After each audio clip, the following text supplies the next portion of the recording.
Hello everybody and welcome to today's live learning session. My name's Heather Murdoch. I'm looking forward to answering all your questions today. So on these live learning sessions, if you haven't joined us before, whether you're on Facebook or YouTube, if you take a look at the recording that you're viewing, you'll see a comment section. So please feel free to add in any questions that you have within that comment section. You can ask anything about your website, about the wider Ezoic publishing space, anything you're seeing in terms of your data, or the tools that you're curious to learn more about. And I'd be really happy to answer those questions for you live today. I put an hour to one side every Wednesday morning at 9 a.m. on GMT. What I do though is if all your questions are answered early, I do finish early because that then frees me up to be able to answer tickets or community questions and get back to people's questions through there. So if you do have any questions, do let me know as soon as you can. I'd be happy to answer them for you. So let's take a look at a couple of things that I wanted to show you today while we've got the time together. So I've been able to get hold of one of Ezoic's sites that we use for demonstration purposes today. And one of the things I wanted to show you through is Niche IQ. So in a past job, I used to do keyword research. It used to take a very, very long time to do. And so I love Niche IQ topics. It's one that I talk to publishers an awful lot about. So if you haven't already taken a look at Niche IQ topics, I would definitely recommend doing that. It will save you a wealth of time. What you first of all need to do is go to your settings tab, so this settings tab here, and make sure that you have your Google Search Console linked to Ezoic, because that will help to draw through data to Niche IQ topics, but also make that data more accurate. And then all you need to do is just enable Niche IQ topics. To begin with, it will take some time for the keywords to start pulling through. But after a couple of months, as your traffic starts to build, those Niche IQ topics should pull through, and then you can start to use them for building content out on your site. So we've got our first question that's come in today from Nahome. Thank you, Nahome. Welcome to today. So Nahome has said, hello, Heather. I have a question about payment. When will December's payment arrive to my Payoneer account? So the way Ezoic works is that we work on a 30-day timescale, and so that for your earnings that you earn in December, you get paid out those earnings in January. Our typical days of payment are at the end of the month. So obviously if it's a shorter month, then you will get that payment quicker. For January, with it being 31 days, it's going to be about sort of another 6 days before the payment will be released by Ezoic. So when we release the payment, it can sometimes take a day or two for the payment processor to move that payment into your account. So you should have that money within your account at home either by the very end of January or the first couple of days in February. So I hope that helps. If anyone has any questions, feel free to drop them into the comment section there. I'd love to help answer your questions for you. Okay, so that's Niche IQ topics. Like I say, if you haven't already checked that out, I would definitely recommend doing so. It can help save you. No problem at all, Nahome. You're so welcome. It can help save you a lot of time. With the Niche IQ topics, what happens as well is that they change and evolve as your site grows. So they refresh. And as your site grows, as the complexity of your traffic is growing, and the authority of your domain is growing, the Niche IQ topics will grow with you, so that you can then have more complex keywords that are more difficult to rank for, and be able to then target those particular keywords. Okay, so there is a wealth of other tools on there in terms of Niche IQ as well. So you've got the on-page SEO tools and also the site health ones as well. So if you do have some time next time you're working on your website, taking a look at Niche IQ can really help you in various different ways. Okay, so we've got our next question that's come in from Matthew Zahoto. Thank you so much for the question. So Matthew Zahoto says, "Hi Heather, does modifying placeholders frequently impact ad revenue?" Yes, it can. So what happens when you modify the ad placeholders? It notifies our AI system that something's changed. And so our AI system has to relearn all the ad placeholders that are on your site and understand how your readers are then reacting to them. So depending on how big the changes are, this could take up to 12 weeks to do. So say, for example, that you deleted all your ad placeholders or changed your theme and that removed all the ad placeholders. So we had no data on your site. That would take up to 12 weeks for the AI to relearn the patterns and the way your readers react to your site, and so it can have a big impact on your revenue, because it will take those 12 weeks to be able to get that optimal EPMV again. If you're just making small changes, so say for example you launch a new page and you want to add 1 or 2 extra ad placeholders in there because the layout of that page is slightly different, then that will have a small impact for that page, but it won't have as big an impact as if you changed your theme and all the placeholders had been lost. We do recommend that if you're on WordPress to use the WordPress plugin placeholders, because they retain the data within them.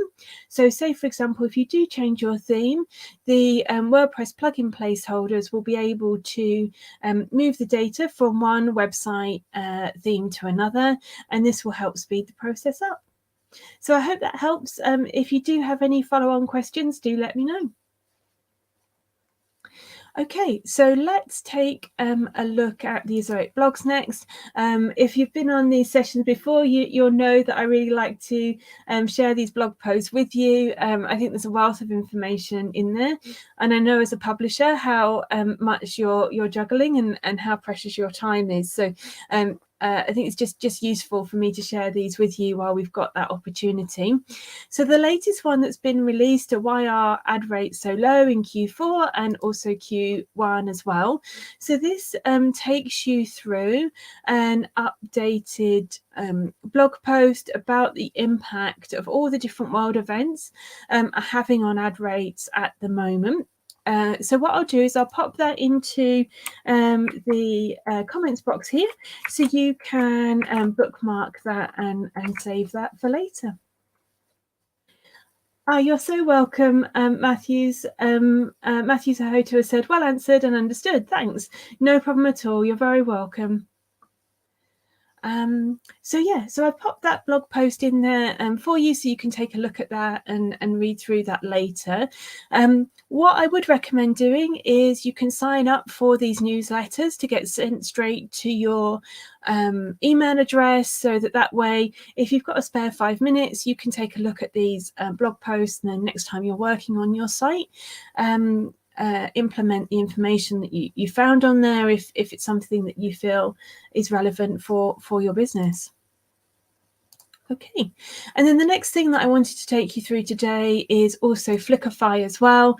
We're seeing some really great results from publishers who are using Flickrfy and are creating videos and then putting them on Humix as well.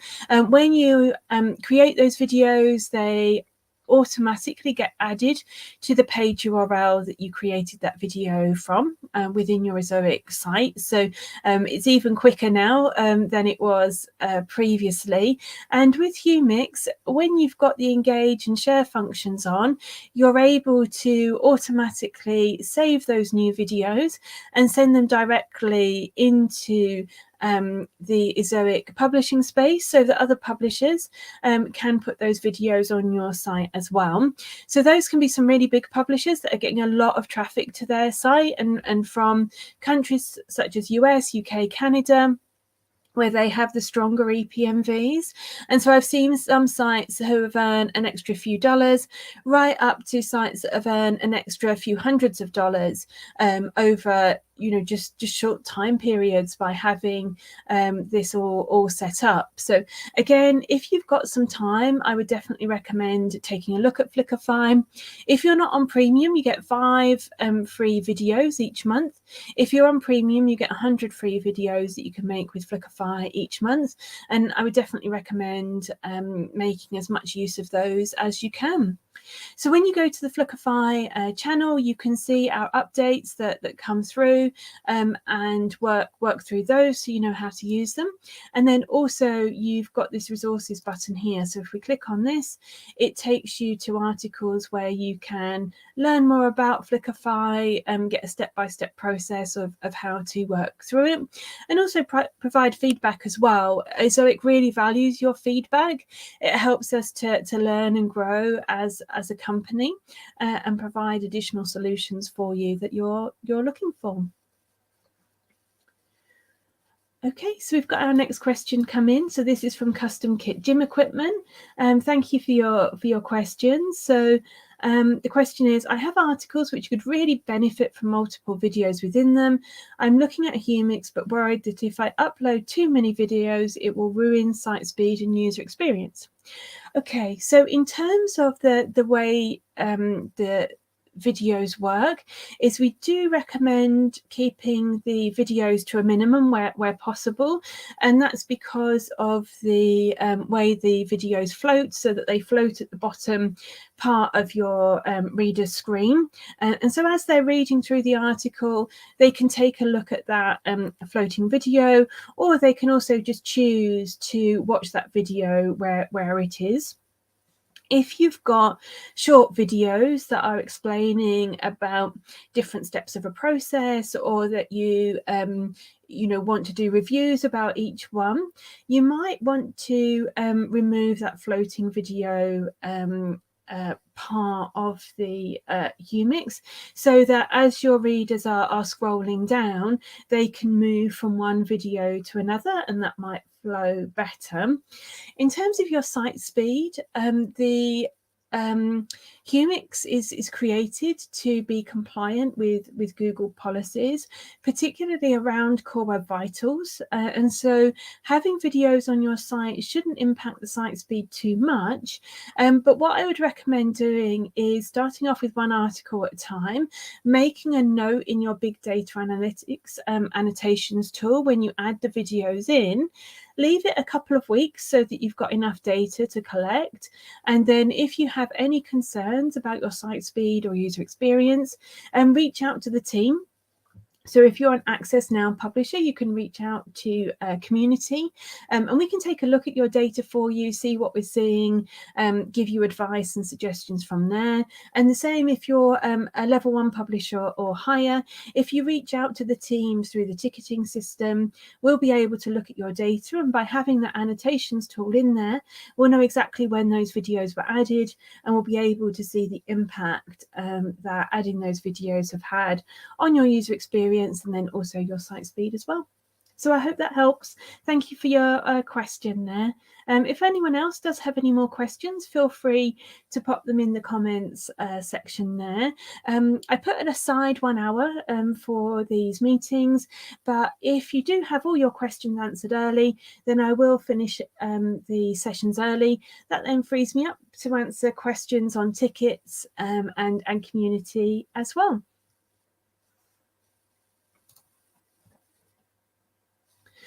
Okay, so I'll give it another couple of minutes to see if any questions come in, and then if not, I'll finish for today.